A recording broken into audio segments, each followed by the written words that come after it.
सुनने वालों को अरशद कुंदी का सलाम। इस प्रोग्राम के ज़रिए हम आपको पहली दफ़ा बताने जा रहे हैं कि वो कौन सी बेसिक गलती है जिसने सुप्रीम कोर्ट और पाकिस्तान को तबाह और बर्बाद करके रख दिया है।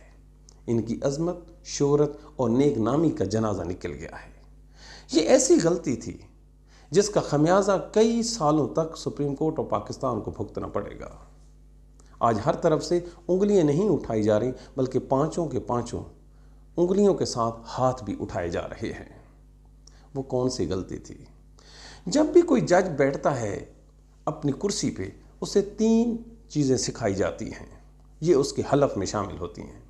आपने गुस्सा नहीं करना, आपने अपने अंदर का गुस्सा छुपा के रखना है। दूसरा, आपने बोलना नहीं है बल्कि सुनना है। आपकी जजमेंट बोलेगी, आप नहीं बोलेंगे। इस 9 रुकनी बेंच में 5 जज साहबान इन तीनों प्रिंसिपल को भूल गए। ये जब बेंच में बैठते हैं तो ना ये अपने गुस्से पे कंट्रोल रखते हैं, ना अपनी इंटरनल लड़ाई या इंतकाम उसको छुपा पाते हैं, और ना ही वो जो सुनने और लिखने और देखने का प्रिंसिपल है उसको फॉलो करते हैं।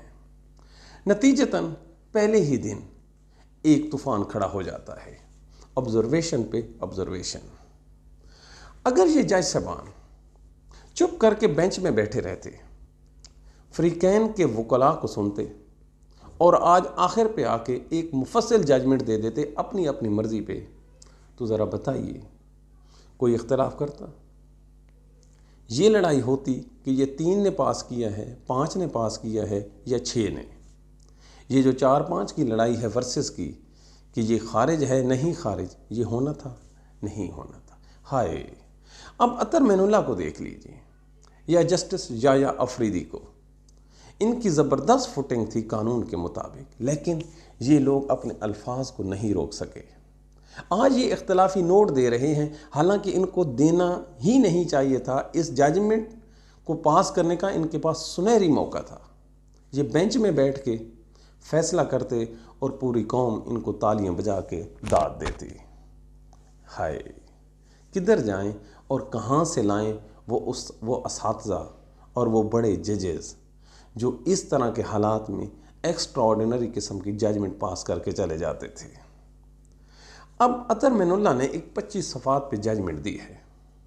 ज़रा इनसे पूछो कि जब आप पहले दिन बेंच में बैठे थे, अगर आप चुप बैठते तो किसका नुकसान होना था? आपका नहीं, पाकिस्तान का नहीं, जुडिशरी का नहीं, तो फिर क्यों बोले? अब ये ऐसी कब्र तैयार हो चुकी है सुप्रीम कोर्ट ऑफ पाकिस्तान की, सुप्रीम कोर्ट के जजेस के हाथ में, कि इसमें अब कई लाशें दफन होंगी। अब 2 ग्रुप हैं, एक उमर अता बंदियाल ग्रुप और एक जस्टिस काजी फायदी सा ग्रुप। एक को पीटीआई की सपोर्ट हासिल है और एक की पीडीएम की। इसमें जितना झूठ हो, जितना सच हो, अब इस चीज़ से नहीं भाग सकते। फिर इस कब्र में पहले कौन उतरेगा?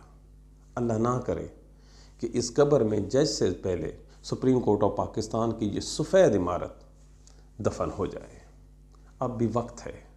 बड़े लोग बड़े फैसले करते हैं, छोटे लोग छोटे फैसला करते हैं। अल्लाह पाकिस्तान का, सुप्रीम कोर्ट ऑफ पाकिस्तान का हामी और नासिर हो। Thank you.